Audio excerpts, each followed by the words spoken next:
Hello everyone, I'm Dick Wolf. Thank you for watching us today. I'm here courtesy of the Franklin County Democratic Party with a visitor to our county today, John Ray Clemmons. John, what's a nice guy like you doing in Franklin County? Well, what's not to love about Franklin County? I'm excited to be down here. I love it down here. It's a beautiful county, the lake, and most importantly, the people. I just love visiting. Yeah, we've got a great culture here in Franklin County. John Ray is the representative from the 55th District in the General Assembly. How long have you had that job? So I was first elected in 2014. I won a Democratic primary in August of that year and was elected in November, and I've served happily ever since. And I'm privileged to represent West Nashville. And you're on the Health Committee? I am. I'm on the Health Committee, the Health Subcommittee, and the Business and Utilities Committee. So a wide range of issues. So you deal with a lot of rural issues that are particularly pertinent to Franklin County. I think you had a piece of the action in this recent gasoline tax discussions. I did. Obviously, transportation issues are facing Nashville just like every county, including Franklin County. You know, they may look differently, but at the end of the day, there's still problems, and we got to address them. Whether they be roads or mass transit or buses, you name it. This state had a real transportation infrastructure funding problem, and we were able to address that this year.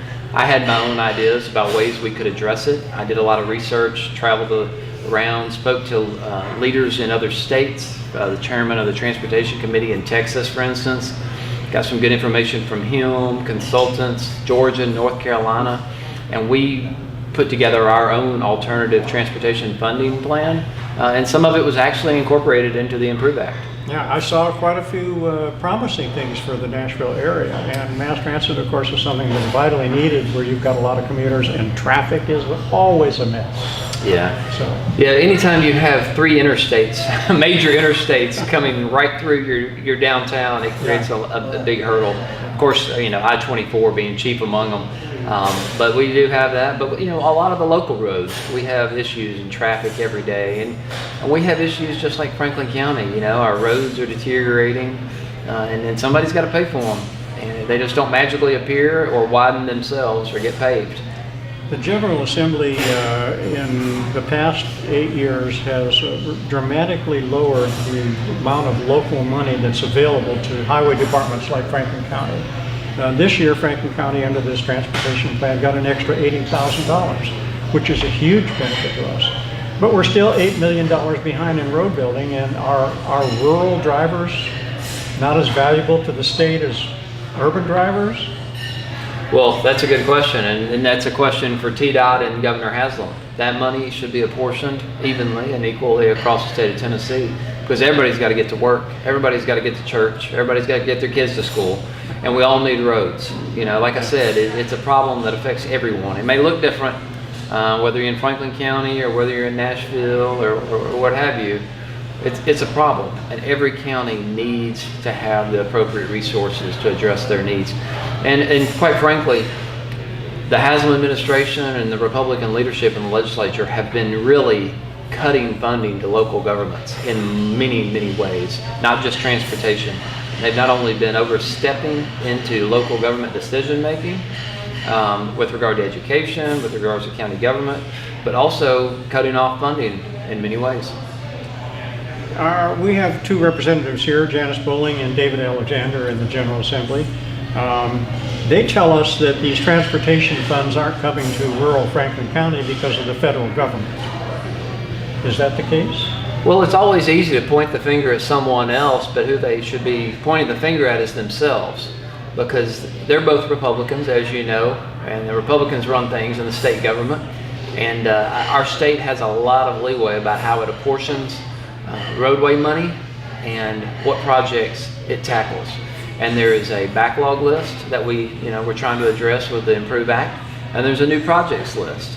And I'm sure that they have done their job, or I hope they've done their job and gotten all the road projects they need on those TDOT lists. And I'm sure they're fighting just like I am for projects in their county, just the same I am for my district. Yeah. Well, we could talk about roads all day. I could. Yes, I'll bet you could. And for good reason. Transportation is just vital to our economy, to our community health, to our community culture. We need these roads to get to, like you said, schools, churches, meetings.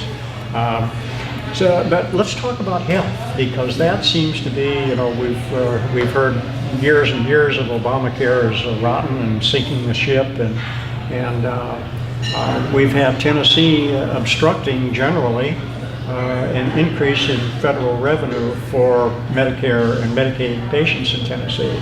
Is there something that we're working on that can help that?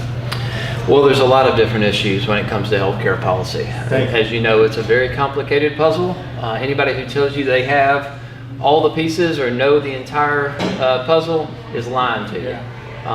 But there are a lot of things we can be doing, and we are working on this at the state level. As you know, Obamacare is a federal policy. But the issue with that is whether you agree with it or disagree with it, and I think we all agree there are areas of Obamacare that need to be fixed, that could be better, that probably got chipped away during the sausage making process when it was passed. Regardless of whose fault that was, it's federal law. The Supreme Court's upheld it. So when you have that, when you're confronted with that as a state legislator or a state official, you have this umbrella federal policy. It's up to each individual state in this country to make it work for their state. That's their duty.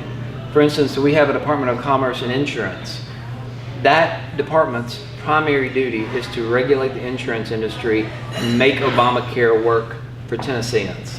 Whether you agree with it or disagree with it or not, that's their job, is to make it work for Tennessee families. That's where I think they breached their duty. And that's where I think that they could have done a better job, because what you're seeing right now we have second straight years of record premium rate increases. Last year we had 62% premium rate increase. This year we have less than that, but still pretty high, and I think high 30s, 40% rate increase. Some of the highest in the country. Well, that's not the case in every other state across the country. Other states that expanded Medicaid, for instance, we've turned away over $3.5 billion of our money. Our money. We already paid those taxes to the federal government. It's sitting there in Washington. It was supposed to come back to us in the form of reimbursements. We turned that away. So where did that money go? California, Kentucky, Indiana, you name it. It should have been invested right back into the Tennessee economy. So we irresponsibly turned away over $3.5 billion now in our own money to provide health care to almost 300,000 Tennesseans, include 28,000 veterans who served our country. So we turned that away. 9 hospitals have closed, I believe we're up to now, in rural parts of the state. And our state, of course, didn't benefit from those funds and had to, take other measures to try to fill in the gaps. Our insurance companies were put at a disadvantage because uninsured and the health pool, continued to deteriorate, makes risk go up, makes costs go up. There's a lot of different factors. And you look at somebody like Arkansas, Republican governor, Republican legislature, just like Tennessee, expanded Medicaid. Their highest rate increase, about 11 or 12% last year. Ours, 62%. Now, multiple variables go into that. But first and foremost, we failed to pass Insure Tennessee and expand Medicaid. That is the single biggest factor, hands down. And why did that happen? You need to ask your representative. Our representative tells us that he didn't want to take the money from the federal government because he doesn't believe in deficit spending, and he believes that that if you spend Tennessee money or federal money, it's still spending money that we don't have. And so that's why he opposed it every time. Well, that's just plain wrong. Absolutely wrong. It's our money. We worked hard for that money. We paid our federal taxes. That money was supposed to be reinvested in Tennessee. He turned away over $3.5 billion that could have gone back in to the Tennessee economy and provided health care to a lot of people and saved a lot of lives in the process.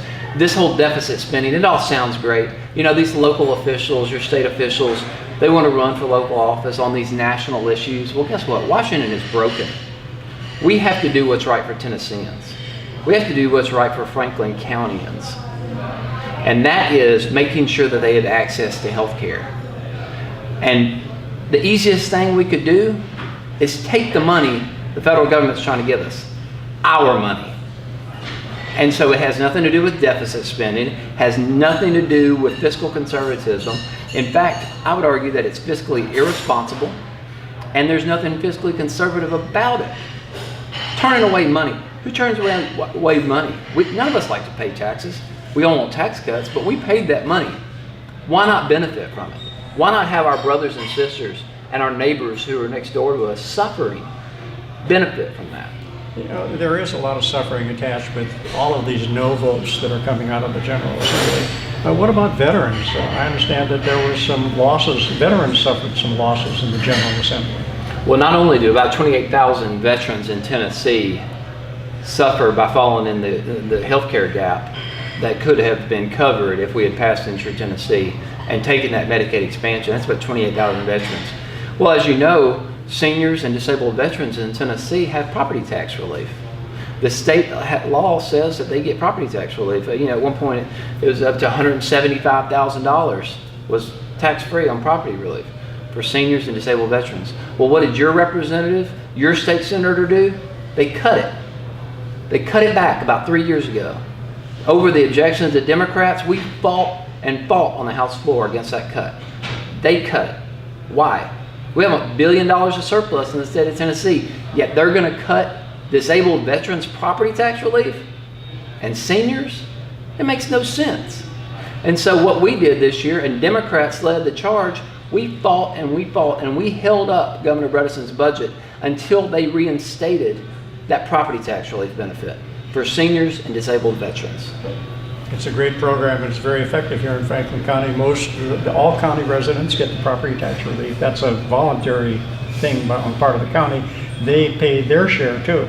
The state only pays a partial share. That's right. So city governments are also taking advantage of that, the people in the government, seniors and disabled vets. So that's right. Yeah, with the poverty level as it is in the state of Tennessee,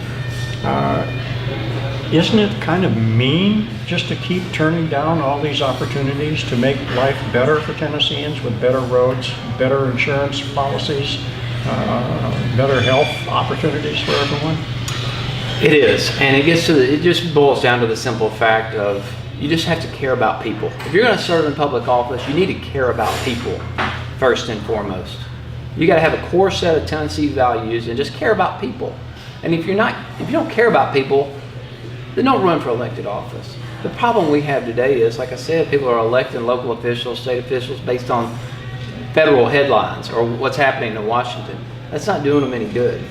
Now, if you want to talk about who's living high on the hog right now, it's your big corporations and your top 1%. And that's fantastic. I'm sure a lot of those gentlemen and those companies, they've worked hard to get where they are. They deserve to be in the top 1%. But why are we doing things only to benefit them when there are people suffering across the state of Tennessee? Now you look around, I see a lot of poverty. And again, poverty may look different in Franklin County than it does in Memphis, Tennessee. But let me tell you, poverty feels the same regardless of where you live. So this week the governor is out touting we got the lowest unemployment rate in Tennessee history. Yet we still see poverty everywhere we go. You go down the street in Franklin County, poverty. You go to Memphis, poverty. Nashville, poverty. Why is that? If unemployment's so low, why are people still poor? Well, that's because the money and the resources aren't getting to the people. Not getting $1 billion surplus. You've got all this money. Why aren't people benefiting from it? We should have better roads. We should have better public schools. We should have better higher paying jobs. And we should have health care. The state has a tremendous opportunity to help Tennesseans in a multitude of ways. And what are they focused on? I see major drug problems. I see an opioid epidemic that continues to skyrocket. What are we doing to invest in addiction treatment? To invest in mental health care across the state of Tennessee? I've been leading the charge on mental health parity and addiction equity that our state, it's federal law, but our state has failed to enforce federal law for the last about 12 years now when it comes to mental health parity and addiction equity, treating them on an even playing field with physical health. So I'm pushing for that. We passed the first bipartisan support. We passed the first part of my legislation last spring. For anybody who participates in the TennCare program has to show proof that they're treating mental health and addiction on an even playing field with physical injury. But those are just examples. People are suffering across the state of Tennessee. What is your state representative, what is your state senator and your governor doing for you to improve your quality of life? Now, if somebody wants to vote for their local official or state representative because of what's happening in Washington, that's their prerogative. But it's not in their best interest. So if they have a problem with Obama, they like Trump, that's fantastic. That's up to them for whatever reason. But don't vote down ballot just because you don't like somebody in Washington. You need to vote. The people of Franklin County and Tennesseans need to vote who's going to fight for them, who's going to represent their best interests and make the biggest impact on their family, because that's what matters at the end of the day. Well, and you mentioned family matters, and I also want to talk about, you're actually delivering quite a campaign speech here. Are you scouting out options for yourself in the future as part of this road trip you're on?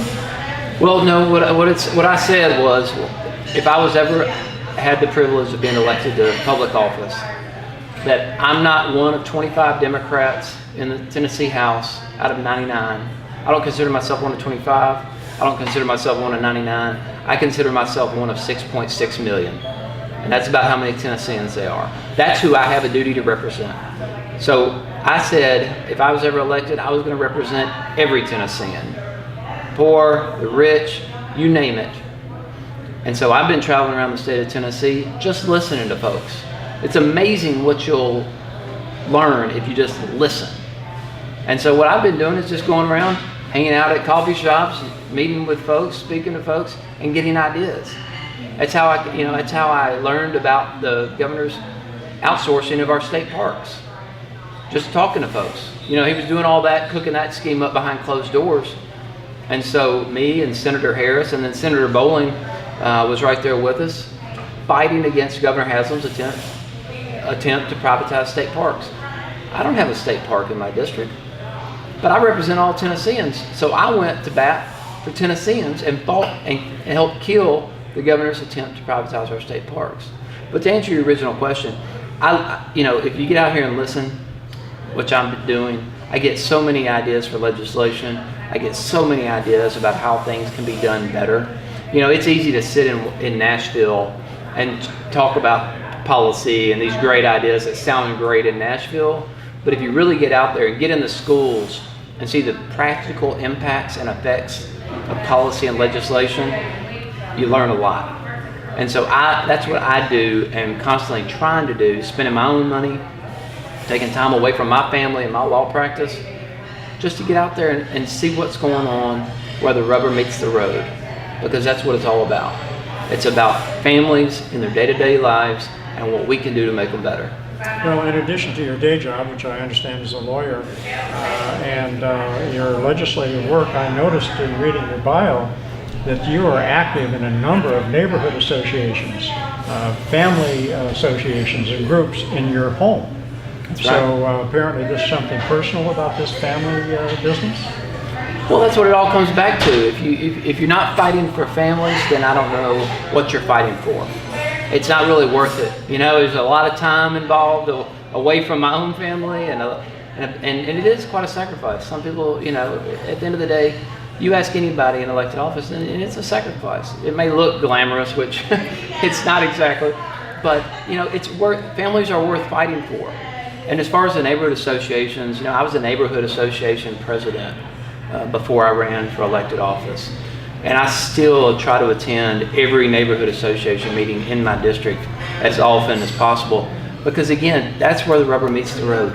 That's where the issues are being discussed. What's happening on people's streets? What's happening on their corner? I don't want to ever end up being one of those people, regardless of in whatever capacity I have the pleasure of serving or honor of serving in. It's all about what's happening at the family level and how people are being impacted. And so that's what I do to stay rooted in my community. Well, that sounds very good. Thank you. I really appreciate the time you spent with us today. And I know I haven't read as much as I probably should have about you, but if you have any statements that you'd like to make to the Franklin County people that are watching us here today, and thank you again for doing that, I give you this opportunity to make your statement to them and welcome their participation and thoughts on what you're doing. Yeah, well, thank you very much. I appreciate the opportunity. And I will just say, I know, and my colleagues know, that people across the state and in Franklin County are frustrated. You may just be frustrated with government, you may be frustrated with politics, and you may feel like you're being ignored or unheard. But let me tell you, some of us in elected office will shoot you straight. We're here to listen, and we want to do what's best for you. And what I ask of you is to look, when you go to the ballot box or when you go vote, look for the person who's going to have the biggest impact on you and your family. Don't think about national politics. Don't think about all the distractions you're hearing. Think about you and your family. And I want you to vote in the best interest of you and your family. And for the politician or candidate or what have you who is going to listen to you and do what's best for you. And that's all I ask. And I appreciate the opportunity. John Ray Clemmons, thank you so much for being here with us today. Thank you. And I appreciate it. Thank you all for watching. It's been a pleasure. This has been brought to you by the Franklin County Democrats, and I'm Dick Wolf, your host for right now. Thanks.